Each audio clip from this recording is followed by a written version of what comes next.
So the respiratory system involves 4 processes. This is a good diagram of those 4 processes. The first is pulmonary ventilation.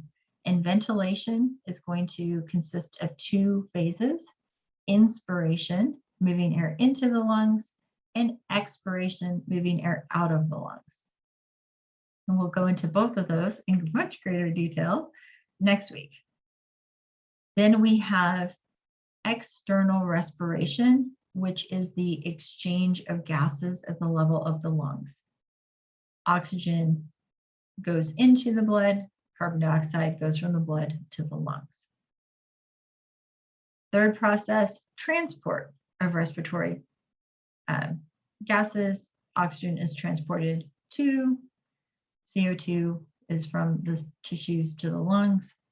And then internal respiration is the diffusion of oxygen into the cells and of carbon dioxide out of the cells.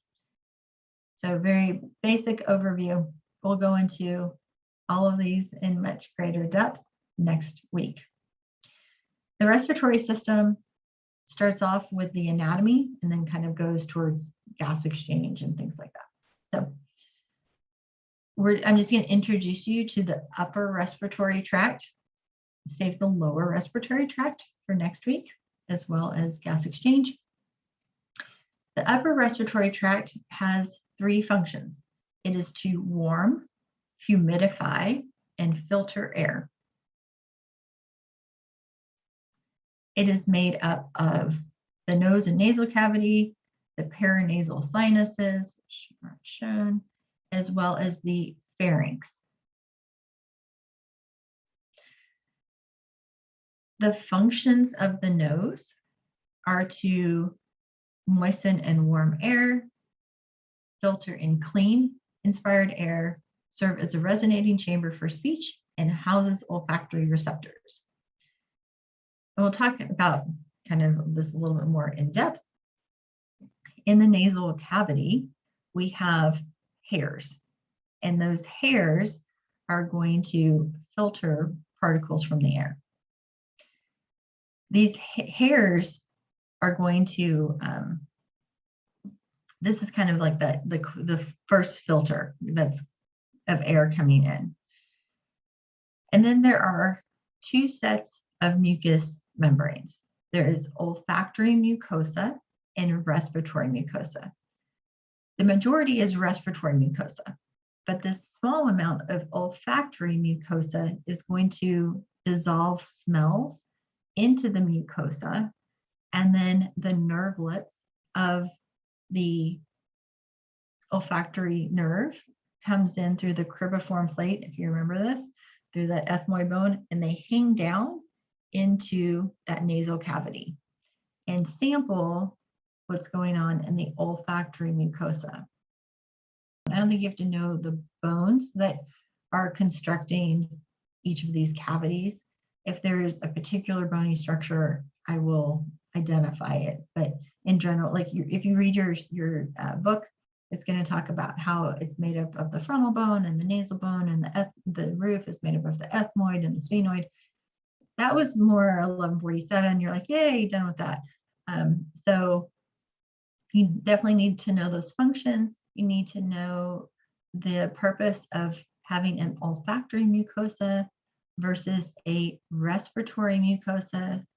A respiratory mucosa is going to have its pseudostratified ciliated columnar epithelium to move the mucus into the throat, which will be swallowed and digested. And it will contain goblet cells, as well as something called seromucous nasal glands. Seromucous nasal glands produce 2 fluids. They are going to form a serous fluid, which is watery, containing enzymes. The 2 main enzymes are lysozyme and defensins. Both of these are going to be antibacterial, is the main one. And then the mucus cells it's going to be so that it's thicker and will help in the moisturizing and the warming of the air. So we have a thick mucus secretion and then a watery secretion that contains protective enzymes such as lysozyme and defensins. Nasal mucosa also is responsible for the sneezing reflex. I think these might be my favorite nasal structure, are the nasal conchae. These are squirrel-like, they're, picture? Okay, they're these, okay. So there is a superior, a middle, and an inferior nasal conchae, and they form ridges on the septum walls. So they line the nasal cavity, and what they do is they create turbulent airflow. So we suck air in, and then it needs to spend some time in order to get warmed and moistened and filtered. Okay, so the nasal conchae slow everything down so that it can get properly, filtered and warmed and humidified before moving on. So I love the nasal conchae. They're really cool. And the interesting thing too is that when air is exhaled, they will reclaim some of that moisture and warmth in the heat too, so we don't lose it all. So nasal conchae are very important structures. During inhalation, they filter heat and moisten air, and then during exhalation, they reclaim heat and moisture because they're creating this turbulent flow. Because they slow things down and filter so well, they filter out anything that is larger than 6 microns. Just for reference, like coronavirus is 0.1, so not going to filter that out, unfortunately. The sinuses, these are air-filled spaces located within bones. If you remember, they are located in the frontal bone, the sphenoid bone, the ethmoid bone, the maxillary bones, and also the temporal bones, but that's not part of the respiratory system. So paranasal sinuses are going to lighten the skull, secrete mucus, which then drips down into the nasal cavity, and they'll also help to warm and moisten air. Pharynx is the last structure of the upper respiratory tract. It's about 5 inches. It's a muscular tube. It is made up of skeletal muscle. It runs from the base of the skull to around C6. There are 3 regions: nasopharynx, oropharynx, laryngopharynx. The difference in the nasopharynx is that only air is going to pass through.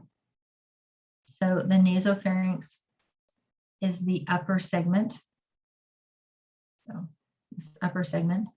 Then we have the oropharynx is this middle segment.